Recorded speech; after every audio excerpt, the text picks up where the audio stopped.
नमस्कार। विवाह का विषय बहुत ही नाजुक, आनंददायक और कुछ हद तक समस्याग्रस्त भी है। इसमें उम्र का एक सवाल होता है, किस उम्र में शादी करनी चाहिए। ये एक महत्वपूर्ण मुद्दा है। पारंपरिक व्यवस्था में कम उम्र में शादी तय होने का इतिहास रहा है। आज कानून ने इस बारे में स्पष्ट व्याख्या की है कि विवाह के लिए न्यूनतम आयु क्या होनी चाहिए। इसलिए विवाह की सही आयु क्या हो, यह प्रश्न उठ सकता है। इसके लिए यह विषय स्वयं के स्वास्थ्य, परिवार और समाज के स्वास्थ्य से जुड़ा है। हम इस चर्चा के माध्यम से इस पर विचार कर रहे हैं। विवाह की आयु कानून के अनुसार निर्धारित की गई है। कम से कम कितनी होनी चाहिए, इसका उल्लेख है। अधिकतम कितनी होनी चाहिए, इसका उल्लेख नहीं है। इस वजह से एक अलग अर्थ निकाला जा सकता है। आयुर्वेद, जो भारतीय दर्शन पर आधारित है, इनमें विवाह की आयु के बारे में एक निश्चित विचार दिया है। कानून के प्रावधानों में इसके और न्यूनतम आयु के बीच समानता है। आयुर्वेद विवाह की आयु के बारे में जो कहता है कि वह विवाह के लिए सर्वोत्तम आयु है। इसका मतलब यह नहीं है कि आपको किसी अन्य उम्र में विवाह कर लेना चाहिए। आयुर्वेद को इस दौरान विवाह होना अपेक्षित है। यह उत्तम काल है। हम ये देखना चाहते हैं कि देर से विवाह करने में कोई बुरे प्रभाव तो नहीं है। आज देर से विवाह करने की एक प्रथा निर्माण हुई है। इसका कुछ मायनों तक समर्थन किया जा सकता है, लेकिन हम ऐसी चीज़ों का अनुभव करते हैं जो उससे भी ज़्यादा हानिकारक है। और आज हम इस वीडियो में इस माध्यम से इसके ओर देखेंगे। जब स्वास्थ्य की बात आती है तो इसके पीछे की भूमिका बहुत महत्वपूर्ण होती है, क्योंकि आयुर्वेद स्पष्ट रूप से कहता है कि जीवन के सभी पहलुओं में अच्छे स्वास्थ्य का होना जरूरी है। इसे देखते हुए एक बात ध्यान रखनी चाहिए कि बच्चे कब पैदा होने चाहिए। आयुर्वेद कहता है कि बीज दोषों से बच्चों में बीमारियां फैल सकती है। इसे हम आनुवंशिक रोग कहते हैं। तब यह अपेक्षा करना स्वाभाविक है कि बच्चों के जन्म के समय उनके शरीर में दोष न हो। तब जीवन में शरीर का सबसे स्वस्थ और अच्छा हिस्सा यौवन बच्चों को जन्म देने की सही उम्र हो सकती है। उनके जीवन में बीज दोषों के कारण होने वाली असामान्यताएं विकसित न होने की संभावना सबसे अधिक होती है। और ऐसे समय में जब देर से विवाह होने की संभावना होती है, अगर बीज दोष बनते हैं तो अगले जनरेशन पर इसका प्रभाव संभावना सबसे अधिक होती है।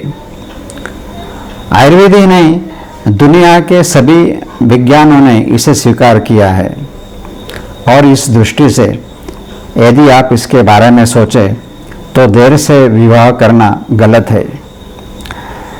यदि कोई जल्दी विवाह करने की इच्छा व्यक्त करता है तो उसे कोई अनुरोध नहीं मिलता, लेकिन स्वास्थ्य की दृष्टि से यह अपेक्षा करना सबसे महत्वपूर्ण है कि यह केवल उस सर्वोत्तम समय के दौरान हो जब विवाह अपेक्षित हो।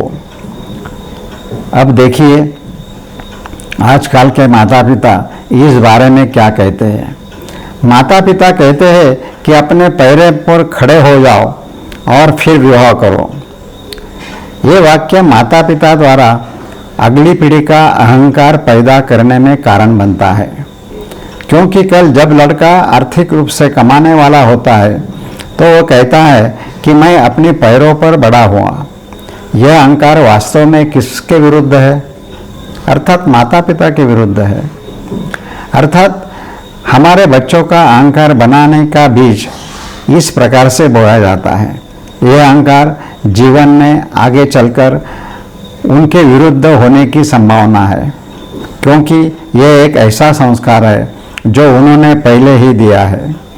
इसलिए अपने पैरों पर खड़े हो जाओ, फिर विवाह करो उपदेश पूरी तरह से गलत है।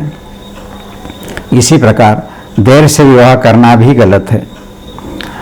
अगर आप कभी किसी समूह से पूछे कि क्या आपके घर में दादा दादी होना आवश्यक है, बिना किसी हिचकिचाहट से जवाब हो में होगा। अगर यह सही है तो उनकी शादी देरी से हुई। मान लीजिए 35 साल की उम्र में, अगर पिता ने 35 साल की उम्र में शादी करने के बाद इस तरह से शादी की होती तो पिता की उम्र 60-70 साल की हो सकती है। और अगर 60-70 साल के दादा दादी शारीरिक रूप से कमजोर होए तो उन पोते पोतियों को दादा दादी का सुख कैसे मिल सकता है। और इसलिए अगर दादा दादी की अच्छी शारीरिक स्थिति के दौरान वे बच्चे दादा दादी और पोता पोतियों के रिश्ते में आते हैं तो उनके बीच का प्यार और कई सवाल उसके माध्यम से हल हो सकता है। यह निश्चित है कि इसके माध्यम से बुजुर्गों का सम्मान किया जा सकता है। संयुक्त परिवार प्रणाली की कमी के कारण, वित्तीय लाभ के लिए अलगाव के कारण कई समस्याएं पैदा हुई है। चूँकि इसमें दादा दादी नहीं है, इसलिए घर पर बच्चों की देखभाल करने वाला कोई नहीं है, इसलिए इन्हें किसी के साथ रखना पड़ता है। उन्हें अपने पैसे देने पड़ते हैं। इस बात की कोई जानकारी नहीं होती कि उस दौरान उनमें किस तरह से संस्कार डाले जाएंगे, और यही सबसे बड़ा दोष है, सामाजिक स्वास्थ्य, जिसके जाल में हम फंसने का मौका गंवा देते हैं। इसलिए इस बात पर देना जरूरी है कि दादा दादी और नाना नानी संयुक्त परिवार व्यवस्था का मुख्य है, और इसके साथ विवाह संस्था या परिवार संस्था के बारे में सोचना भी जरूर है। अगर माता पिता कभी किसी बच्चे पर नाराज होते हैं तो उनकी शिकायत का स्थान दादा दादी हो सकते हैं, और यह अस्थायी भी है। दादा दादी और नाना नानी माता पिता से बड़े होते हैं और माता पिता उनका सम्मान करते हैं, इसलिए शिकायत करने की कोशिश करते हैं। इस उम्र में सभी युवा अपने माता पिता का सम्मान करते हैं, लेकिन देर से शादी करने के बाद अगर उन छोटे बच्चों को लगता है कि अपने माता पिता का सम्मान न करना ठीक है, अगर यह संस्कृति स्थापित हो जाती है तो पोते पोतियों की दादा दादी से दोस्ती नहीं हो सकती। यह सबसे बड़ी गलती है। अगर शरीर के पूर्ण होने की उम्र में वांछित सुख प्राप्त नहीं होता है तो देर से शादी करने के बाद के समय में उसके दौरान युवाओं द्वारा गलतियां करने की संभावना सबसे अधिक होती है। ये गलतियां पूरे समाज के लिए बाधा बन सकती है। देर से विवाह करना समाज को प्रदूषित करने के लिए सबसे अधिक जिम्मेदार हो सकता है। धन्यवाद।